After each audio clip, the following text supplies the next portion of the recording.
এই সিজনটাতে প্রচুর জলপাই পাওয়া যায়। তাই সিজন থাকতে জলপাই দিয়ে আচার তৈরি করে রোদে দেওয়ার ঝামেলা ছাড়াই বছর জুড়ে সংরক্ষণ করতে পারেন। আসসালামু আলাইকুম দর্শক, সবাইকে জানাচ্ছি আন্তরিক শুভেচ্ছা। কুক হ্যাবিটস এর আজকের আয়োজনে থাকছে তেলে ডুবানো আস্ত জলপাইয়ের টক ঝাল মিষ্টি আচার। আর এই আচারটা খেতেও কিন্তু দারুণ লাগে। রেসিপিটি খুবই সহজভাবে দেখানোর চেষ্টা করেছি।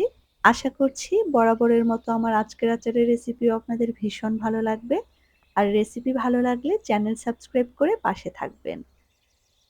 আস্ত জলপাইয়ের আচার তৈরি করার জন্য আমি এখানে ১ কেজি পরিমাণ মাঝারি সাইজের জলপাই খুব ভালোভাবে ধুয়ে পরিষ্কার করে নিয়ে নিয়েছি। এখন জলপাইগুলোকে একটা ছুরির সাহায্যে এভাবে করে আমি দাগ কেটে নেব। এতে করে জলপাইয়ের ভেতরে তেল মশলাগুলো খুব ভালোভাবে ঢুকে যাবে। একইভাবে আমি সবগুলো জলপাইয়ের মধ্যে দাগ কেটে নিয়েছি। যেহেতু জলপাইগুলোকে আমি আগে থেকেই ধুয়ে নিয়েছিলাম, তাই কাটার পর আর ধোয়ার প্রয়োজন নেই। এখন এগুলোকে এক সাইডে রেখে দিয়ে আচার তৈরিতে চলে যাব। প্রথমে চুলায় একটা কড়াই বসিয়ে দিয়ে দেব ১ কাপ পরিমাণ সরিষার তেল। তেল গরম হয়ে গেলে দিয়ে দেব ২ টেবিল চামচ পরিমাণ কুচি করা রসুন। রসুনটাকে নেড়েচেড়ে ব্রাউন কালার করে ভেজে নিতে হবে। রসুন ব্রাউন কালার হয়ে গেলে দিয়ে দেব ১ চা চামচ পরিমাণ আস্ত পাঁচফোড়ন এবং ৪ টা শুকনা মরিচ।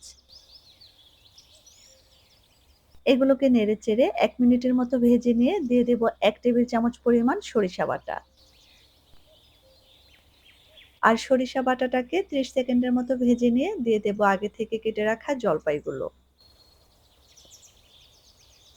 এখন জলপাইগুলোকে তেলের সাথে খুব ভালোভাবে মিশিয়ে নিয়ে বাকি মশলাগুলো দিয়ে দেব। দিয়ে দেব ১/২ চা চামচ পরিমাণ হলুদের গুঁড়ো, ১ চা চামচ লাল মরিচের গুঁড়ো, ২ চা চামচ পরিমাণ লবণ এবং ১ টেবিল চামচ পরিমাণ কাসুন্দি। চাইলে কিন্তু কাসুন্দিটা স্কিপ করা যাবে, তবে সেক্ষেত্রে সরিষা বাটা ২ টেবিল চামচ পরিমাণে দিতে হবে। এখন জলপাইগুলোকে নেড়েচেড়ে মশলার সাথে মিশিয়ে নিয়ে চুলার তাপমাত্রা মিডিয়াম লোতে রেখে এটাকে রান্না করতে হবে ৪ থেকে ৫ মিনিটের মতো।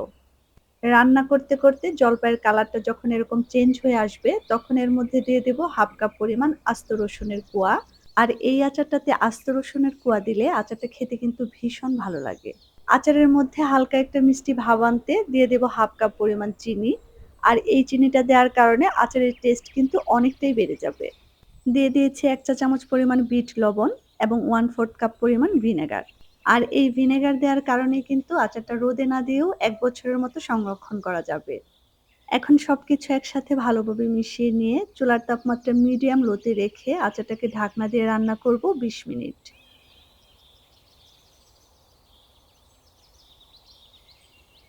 ২০ মিনিট পর জলপাইগুলো পুরোপুরি সেদ্ধ হয়ে গিয়ে আচারের কালারটা কিন্তু অনেকটাই চেঞ্জ হয়ে এসেছে এবং আচারের মধ্য থেকে অসম্ভব মজার একটা স্মেলও বের হচ্ছে।